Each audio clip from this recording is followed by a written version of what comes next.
Matt. Oh, no way.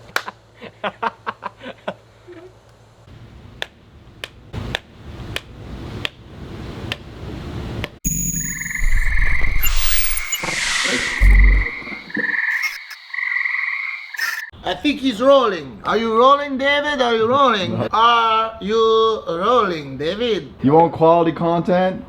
You have a quality videographer? You need to get the frame right. Yeah, but what's your excuse though? Because you don't even make quality content. The sound's That's never why good. I don't care. The picture's bad. That's Alright, like, well, what's good? Both of you guys, you're both schmucks, dude. You don't even know. You don't know what you're talking Alright, I don't want to do this anymore. I got an important show to do, guys. Welcome back to the night shift, ladies and gentlemen. You're working late, and so are we. It's time to clock in. Back here with Dwarf Mamba, everyone's favorite dwarf. Dwarf. Between the Challenger games, which Evan came to for roughly 3 minutes, and Tana and Jake's wedding, which Evan didn't come to at all. We had an absolutely insane weekend. I want to cover a lot of this stuff really quick because there's a lot to unpack. But first and foremost, there's some insane news stories the past couple days. The first one I want to talk about is, did you hear about this story? A man was cleaning out his mother's freezer as she had just died, like you normally would. One of the first things you go and do after your loved one, one of your parents dies, you clean out their freezer. And he noticed a box that his mother had told him was her antiquated wedding cake, the top to the wedding cake. So a lot of times people will have this wedding and they'll save the top to the wedding cake and they'll put it in the freezer for the rest of their lives to have and to hold and to cherish. Well, when this man went to clean out the freezer, he found out that this box did not contain a wedding cake. It actually contained a frozen baby. There was a frozen baby in this woman's refrigerator for 37 fucking years. Oh my God. A frozen baby. And it was frozen and like mummified for so long that it still had hair, teeth, everything. I sure it was the top of the cake. What, you think they just had like a baby as the top of the cake? Yeah, I don't think it was. I'm pretty sure it was actually a baby, okay? So I'm showing a picture of the news article here, and the picture they chose to use was actually the inside of the freezer. I believe this is what the baby was resting on top of. It was a banquet chicken pot pie and some French fries. I sure this wasn't like an advertising movie? I don't know what this is, okay? And by the way, I don't have any thoughts on this story. I'm only bringing it up because what the fuck, dude? Like, why did this happen? Why was there a frozen baby? And why all of this? Like, have news headlines not just gotten crazier and crazier, bro? When I read this, I was just like, yo, does this say that a man found a frozen baby in the freezer after 37 years? I just put my phone down and I immediately just forgot that I ever read it, dude. Because what am I supposed to do with that information? What the fuck, bro? Not put babies in the freezer ever, dude. I would never do that. Okay, moving on. Also, there's another insane story. I don't have the pictures for this one. Actually, no, I'll find the picture. I'll add it in here. Today, in India, a child had a tumor in his mouth, and the doctors went in and found that the tumor actually contained 526 human teeth. They removed 526 human teeth from a small child's mouth in India. David, are you serious right now? Do you hear what I'm talking about? What are you watching? German programming on your iPhone? Riley went live. Riley might live. Look, Listen, my here's phone's on what I need you to silent. do. My phone is on silent. Thank Honestly, you. why the Thank fuck you. is there a sound? My phone's on honestly, silent. why are you on your phone? Just please pay attention to the program. Like, anything could happen. Hey guys, I don't want to do this anymore. Everybody stop. As you can see, we've got our buttery toast. Evan's taking a bite. Challenger games happened the other day. What a great event. Evan showed up. Round of applause for everybody that worked on the Challenger games. Logan got injured. King Batch got injured. Every single person at the event completely injured, broken legs, amputations, just absolutely terrible. Okay, big stories of the day: Destroying and Charlie Jordan, two absolute animals. But an even bigger story from that day: the commentators. Okay, they've been the talk of the town, and so what I've done is I've created a little montage.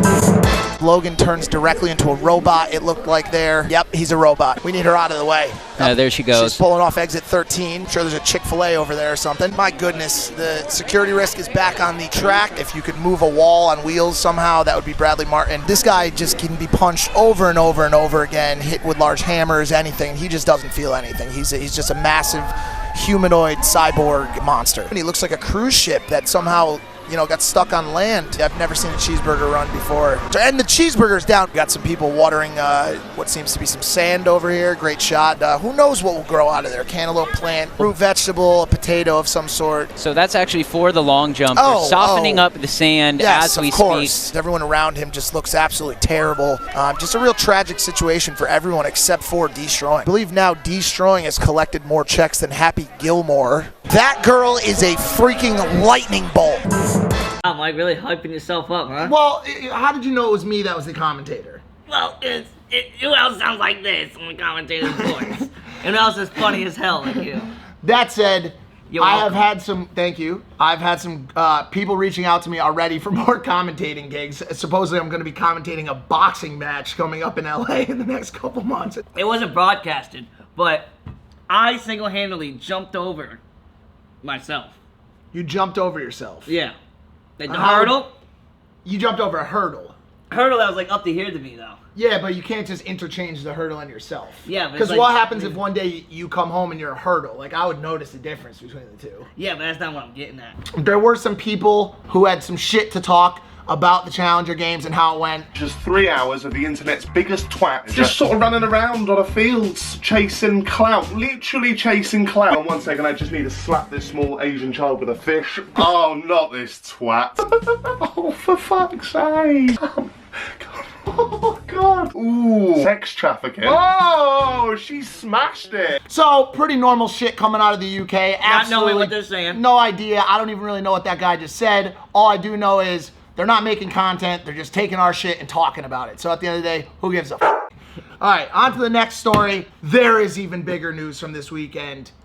Tana and Jake Paul were wed in married bliss in Las Vegas this weekend. Did you see any of the stuff coming out of that wedding? No. Okay, so here's the deal, guys. I'm going to give you a quick rundown. You know what? Fuck the rundown. Here's the honest story. Okay, let's cut the bullshit.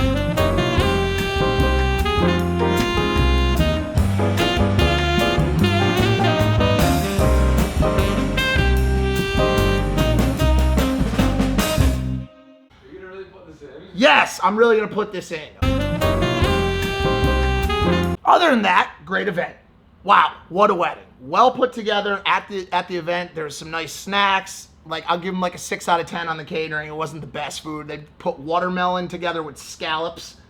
First time I've ever had that kind of setup before. It's a little weird thing to find on a toothpick, Wait. but Watermelon scallops on the same stick. Yeah, it was interesting. It was interesting. But yeah, I mean, listen, like the whole thing was just a big old buffoonery. It was wild. And there was a lot of good partying that came along with it. All of that was very, very real. If you're watching this show and you're subscribed to the Night Shift, you obviously already get it. If you're watching this episode because you came here to hear about Jana drama, I'm gonna give you a quick rundown of my style of humor. There were some people who saw me asking Oprah Winfrey if she had had work done. Thought about this moment my entire life, but I will say, you look a bit different. Have you had work done? Have I had work done? And they commented on the video, why would Mike ask Oprah Winfrey if she had work done? People thought it was Philly hair. Oh my god. Don't get me started. Here's the deal. I make humor and comedy for intelligent people. Scratch that. I make humor and comedy for at least semi-intelligent people, okay? If you watch the episode of the podcast, when I started saying things to Oprah Winfrey, my fans knew that I knew that it wasn't Oprah Winfrey. So when I asked Oprah Winfrey, hey Oprah, you look different, have you had work done? They knew I was asking it because I was making a joke about the fact that she doesn't really look like Oprah Winfrey because she's not fucking Oprah Winfrey! You have to, there's levels to it. You gotta dig through some of the surface shit sometimes to get to the intelligent comedy.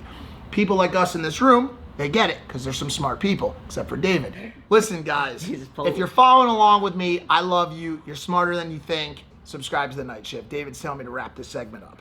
Okay, so now that's done. The biggest story of JanaCon 2019 is it okay if I call it JanaCon? That sounds god awful. Why? It sounds like TanaCon. We all burned ourselves just like TanaCon. Wow, David, you said it. I'm leaving it. All right, here we go. The biggest story from JanaCon 2019 is a young vlogger with only 900 subscribers at the time of filming managed to sneak his way into the wedding. And so I caught up with Nick Shirley today here at the Maverick House to ask him some questions about what it's like to sneak into the #1 influencer event of the year. Let's run it. Hey, is that? What's up, man? Pulling on up there. Yeah. So quickly, this is the kid that broke into Jake and Tana's wedding. I'm about to sit with him for a few minutes to talk about that. He drove here with what appears to be a giant rooster in the back of his truck. First of all, one, compliments on the parking job. Seems like you just completely left the ass in the street, which is great, which I like. Not bad. Part number 2, why is there a giant mechanical rooster in your truck? Dude, I know Maverick died, like, dude. That's a rooster. It's a rooster, but look, it symbolizes the Maverick. And yo, 2 loaves of bread. Like, this kid is about to, like, he's about to blow up. I'm here with Nick Shirley, the kid that broke in to Jake and Tana's wedding. Dude, what were you thinking? Why did you do that? You have the world's best Instagram cake inside those gates. Right. Why would you not hop over that fence? Where'd you come from? You drove from where? Drove from Kaysville, Utah, Salt Lake area.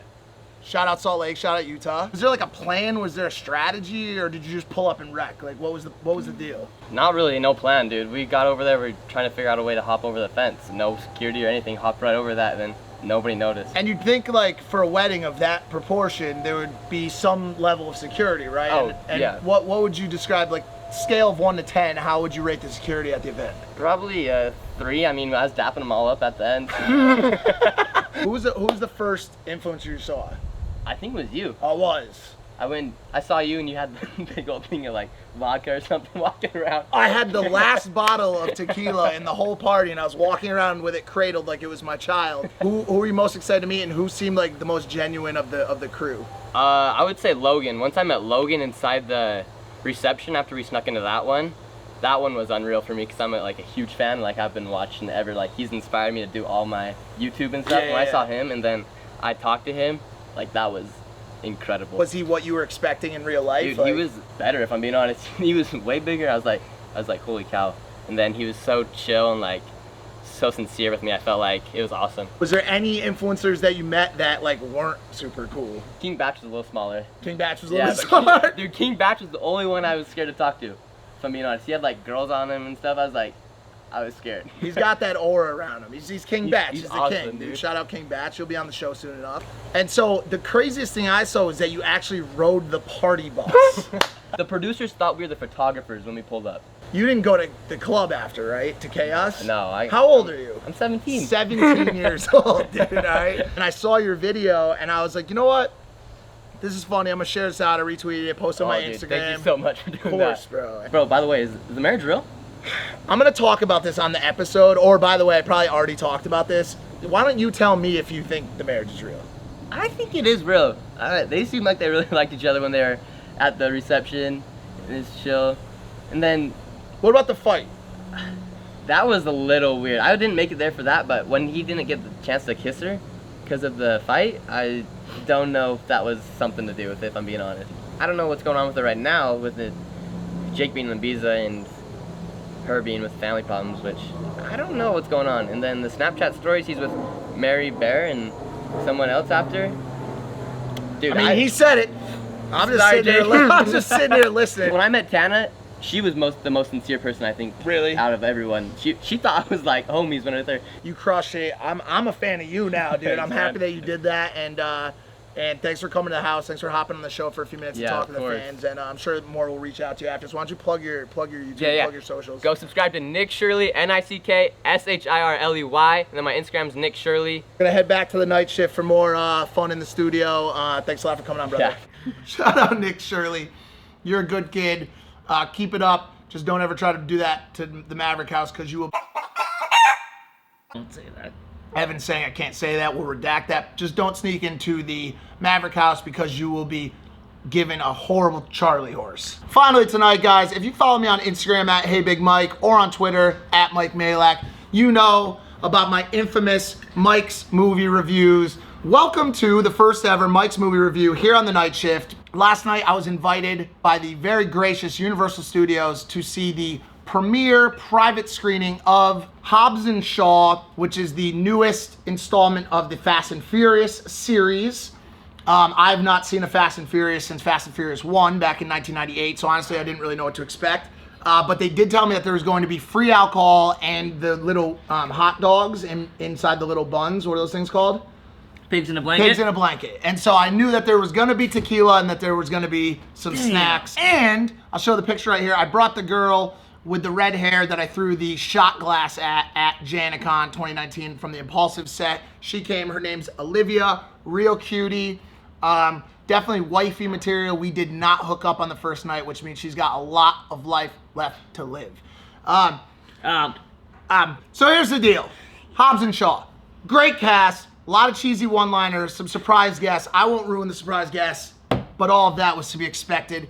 Here are the standout items. The car and fight scenes and weaponry were super clean. I give the fights, the driving, all the action in the movie a 9 out of 10. Hot girls, very hot girls. Vanessa Kirby played Jason Statham's sister. This girl is literally hotter than the lid on hell. There's a bunch of other hotties as well. Hot girl rating 8 out of 10. So pretty hot girl, pretty hot. Whoa, what is wrong with this guy? The plot was a little cheesy, but I've come to expect this from The Rock, and so you kind of have to go with it. It's almost like bad sex. It's still sex, okay? I'm gonna give the plot and the writing a 6 out of 10. That's still high. It's still pretty high. First of all, yes, go see this movie. Bring a girl to see it. Stop at Applebee's. Get some drinks. I'm gonna give this movie a 7.5 out of 10. Wow. 7.5 out of 10. That's being generous. No, you did not see it, so how can you say that? I can already tell that it's not a 7.5. This is a solid movie. I would have given it a 7, except at one point in the movie, Jason Statham beat a man with a toaster. Immediate 0.5 level rise. The realism of this movie, the realisticness of this movie, the believability of this movie was absolutely incredible. Everything about this movie was so realistic, including the part where, I don't want to give away any major spoilers here, but at one point in the movie, The Rock is holding the chain from a tow truck in one arm and a Black Hawk helicopter attached to a chain in the other arm. And he has absolutely no problem bringing the two chains together to link them back up again. A Black Hawk fucking helicopter. The thing weighs literally 15,000 tons, dude. This is why the movie's terrible. Okay, they're so fake. As realistic as it gets. That's not real at all. No, listen, 7.5, get drunk, go see the movie, bring your buttery toast. This was a weird one, a lot of news, a lot of reviews, a lot of raps. Next episode of The Night Shift, we're gonna do another set of menial tasks with Miss Summer Rae herself. And so that's it for tonight's episode of The Night Shift. You guys keep cranking out the work. Alright guys, we gotta go. This man's clearly had too much butter and coffee. He's about to go into cardiac arrest. But thank you for watching. We're gonna clock out right now. Appreciate it. Fuck you, David. Piece of shit. I'm about to replace you with a robot.